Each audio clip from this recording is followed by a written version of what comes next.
I lost a lot of weight. Yeah. What did you peak at? What was the most you weighed during the time-ups? Heavyweight? I was heavy. Gervonta, you put up that avatar of yourself as the Cabbage Patch Kid. Yeah. Like, you were like, whoa. Nah, was that a warning sign to you? That was motivation for myself, so when I'm always on the internet, so if I see it, let me go to the gym. The Instagram's on point. You always have like the grab hairs. Yeah, so. Len, final question for me. You think Gervonta is shooting towards superstardom? Yes. Last year was not the year I don't think any of you wanted. This year there seems to be a real plan. How do you think the roadmap goes? If everything goes according to your fruit, in terms of the way you forecast it with these fights? I'm very confident that he'll be unified champion by the end of 2019.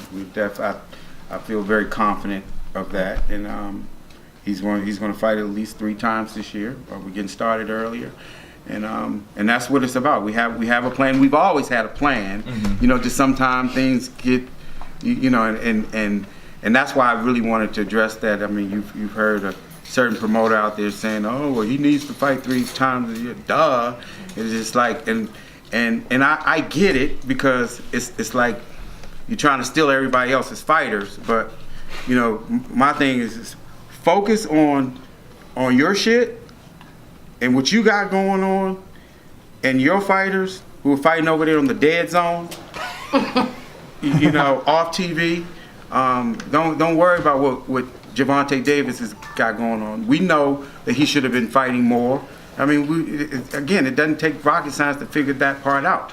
It's frustrating. It was frustrating on Floyd's part, my part, Al's part, his Lauren's part, Calvin's part. Everybody's frustrated. But again, we stuck together as a team, and again, we coming now. We coming in 2019. Trust me. Gervonta, you were talking earlier about how this is your first A-side. You're in the main event now. How motivating is that for you?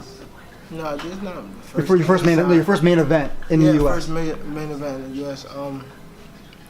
I wanted to be a sold out, so I believe it will be. So I'm just ready. This fight?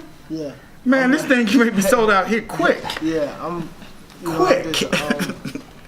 I'm ready. 19. I'm ready. I'm standing in the gym 24/7. I'm just ready to see where 19, hold me, and if I stay focused. I'm aiming, to be honest, for a pay-per-view by 2020. So we got to do a lot of hard work and 19 to get there. Do you see anybody out there that could be your opponent pay-per-view? A lot of people. A lot of people around that 30, 35, weight class. To be honest, I think me and Terry could be pay-per-view. I think me and Loma could be pay-per-view, and on and on. And those kind of fights, they will happen. Again, we're going to line each and every, and it's not one guy that we're going to put him in front of that we are very confident that he can beat. So you're saying that you think the Tank and Loma fight's going to happen at some point?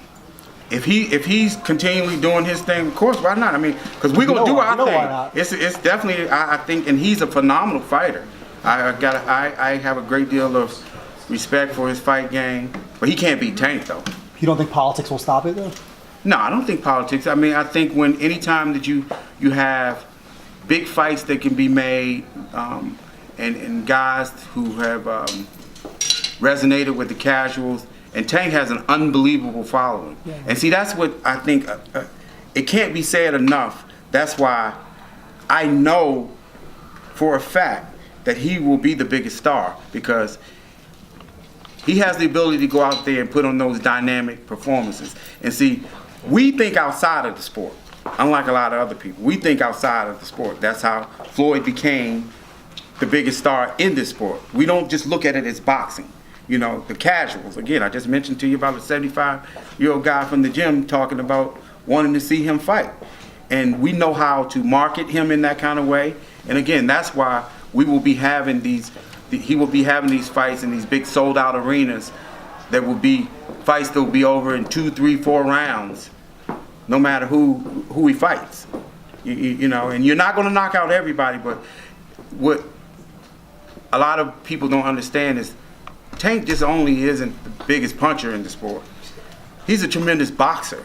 He just hadn't had a chance to showcase those skills, and it's okay. But he's continued to hone and perfect that, working with Calvin, you know, and Kenny and the rest of his team to showcase that.